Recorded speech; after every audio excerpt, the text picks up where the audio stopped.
Aloha guys, Scuba here. No, you're not imagining, it is pouring on me right now. So how do I determine reel sizes for my spinning rods? When I purchase or receive rods to test, I look at the builds from the materials used to weight and the finished feel.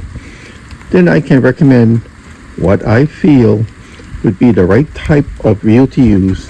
My God, it's getting wet.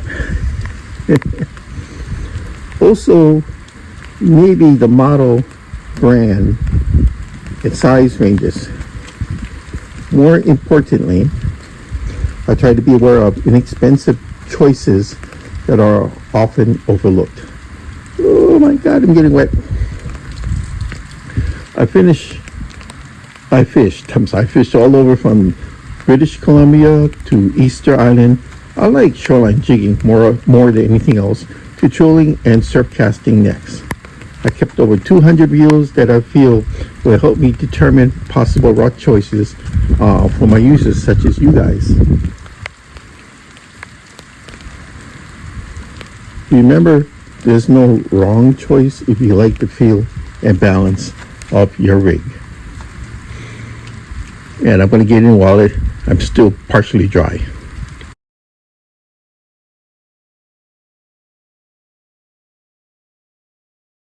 So to demonstrate what I'm talking about, I'm going to be using Okuma rods, because I'm going to tell you something. For what Okuma charges for what you get, you're getting some really good quality equipment. I prefer the rods over the reels. Nothing wrong with the reels. I think the rods, price-wise, outperforms the reels in comparison with other brands. But there are some reels that Okuma has that I really like. It's still inexpensive, but it's my choice now, right? So I'm gonna show something that is, I would say, a good mix. I'm going to be mixing Okuma rods with some Shimano reels today. It was either Shimano or Daiwa. I like them both, but I'm going to be using the Shimano reels for today. So right here, this is the 8.5 foot Rockaway. And to me, I would match this up with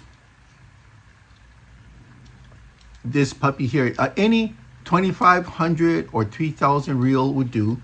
I mean, you can go 2,000, you can go 4,000, but a lot depends on the brand. If you want a pen, you can be getting a much heavier reel, a little bit larger than what it stated, because that's the way pen works. Now, with this one here, I have a 2,500 here.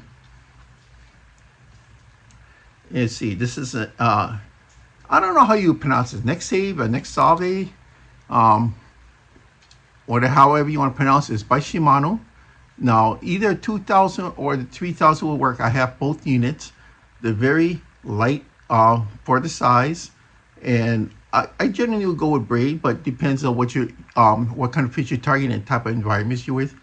But for this type of size rod, 8.5 to 9 feet, the 2,500 to 3,000 size reel is what I would recommend.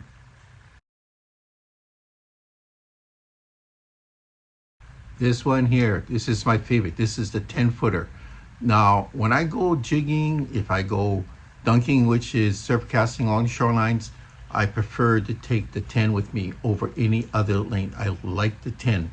It's good enough for shoreline applications. I can use light surface, jigs, lures, just about anything. Now, if I match it up with a reel, this here is a 4,000 size Shimano. This one here, I have braid on it. It's not the most expensive by Shimano. This is Nasci. Like I said, it's not that expensive. It hovers around $100, give or take. Okay, it has its own attributes. I don't have to go into how good it is, or if I have found there's any negative sides to it. You got to stick with what you have and what you feel comfortable with. I already have this reel. Any 4,000 to 5,000 size reel would do. You can drop a level below that, a level above it, but this feels good. When it's in the palm of your hand like this feels good. And I've used this many times. This is my favorite combo when I go out. Usually I'll just go jigging along the shoreline, and when I get tired, I just sit down, I just bury this into the sand or surround it with rocks, and I take a little PVC pipe with me in my backpack, and I'll just throw out a piece of bait. And you know, you can just bring some dry fish, or just pick up some smaller fish or critters like crabs along the shoreline, and bingo, you got yourself a rig. But this is my favorite size rod to use, a 10-footer, and I personally like the 4,000 with it.